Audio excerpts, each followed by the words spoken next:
Big Z Reviews.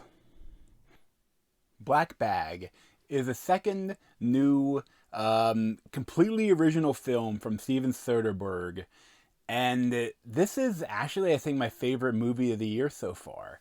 I absolutely loved it. My devotion to my marriage is my professional weakness. Love you. You got a breach. What did you do? One of our people stole something. Something extremely valuable.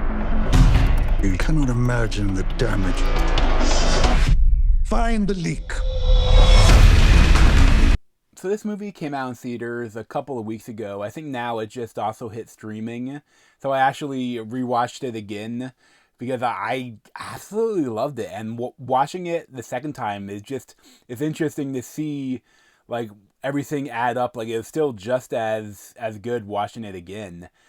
But this is the idea that all of these people in this film, they all work for the British intelligence. They're all spies, but like different jobs in a spy. And your two main characters are Michael Fassbender and Cate Blanchett.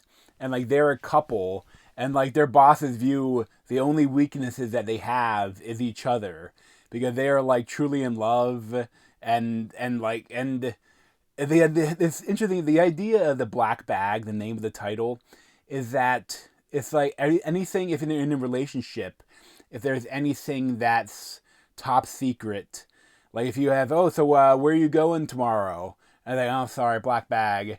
Like, so that it's kind of like the thing, like a lot of the other people, like there are two other couples, that are introduced because like at the beginning of the film, someone comes to Fassbender and is like, hey, we have a list of 6 people. One of them is a traitor and has stolen a copy of the MacGuffin, the thing that if introduced to a nuclear reactor will cause it to melt down and kill like thousands of people.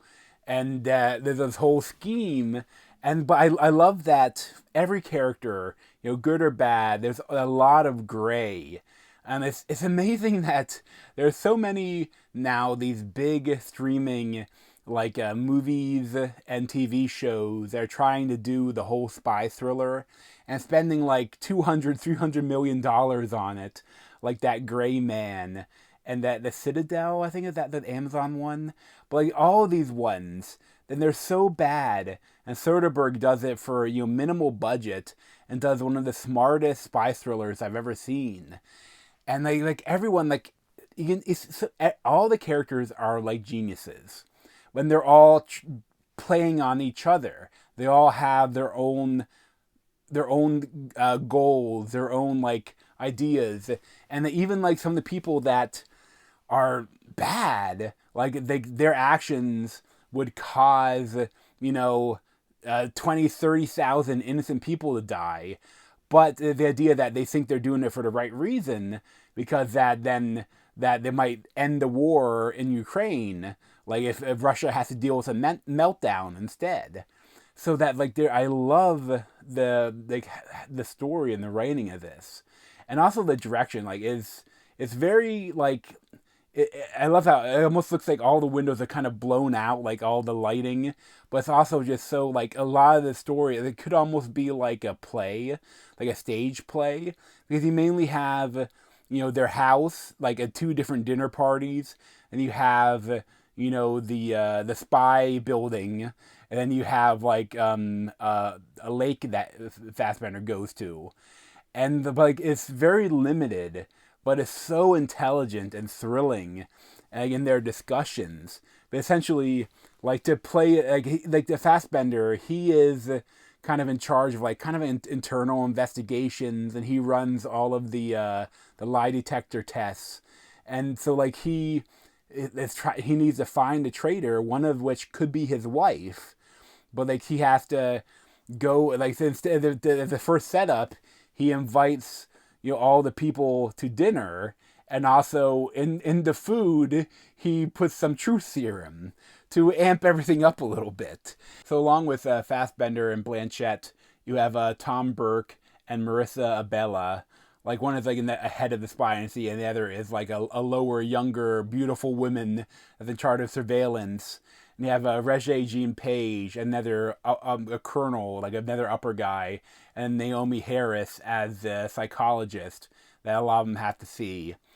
And like there's like the interplay between these characters is so intelligent, and you don't know what's gonna happen. Like because they're all like everyone has like a lot of them have different plans and counter plans and Fassbender is trying to figure it all out, but he can make mistakes too because he's not.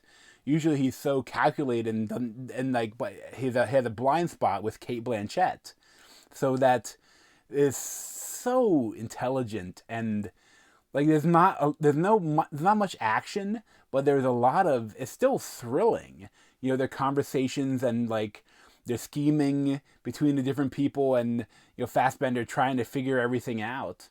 It's probably my favorite. It's definitely my favorite film of the year so far. We'll see like how long it stays at, but it's perfect.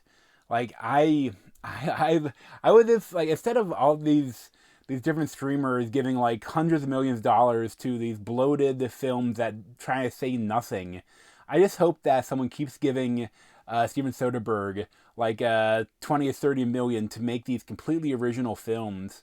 Because there's like all like this is a lot better than the Presence, which I still really enjoyed Presence, but this is two completely different movies too. It's so funny, completely different, but this is just amazing. I would highly recommend it.